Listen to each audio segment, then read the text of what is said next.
রাধে রাধে বন্ধুরা, অন্নদা একাদশীর শুভেচ্ছা সবাইকে, আমার সকল বন্ধুদেরকে। তো একাদশীর দিনে কিন্তু আমরা কিন্তু একেবারে যারা উপাস থাকতে পারে না তারা কিন্তু মানে কি বলবো, একটা অনুকল্প প্রসাদ বানিয়েও খেতে পারে। এটা খেলেও শরীরটা অত খারাপ লাগে না। তো এই যে দেখো, আমি এই সবজিটা বানিয়ে খাই। এই যে দেখো, বাদামটা ভেজে নিচ্ছি। আর এই যে দেখো, কাঁচা কলা, আলু, পেঁপে আর এই যে সিন্দুক লবণ, এটা দিয়ে একটা সবজি বানাবো। এই যে দেখো, এখন কাটবো, কেটে সবজিটা বানাবো, বানিয়ে খাবো।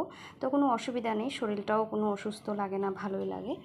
তো বন্ধুরা, একাদশী করো, আর একাদশী করার জন্য কিন্তু সকল বন্ধুকে আমার উৎসাহিত করো।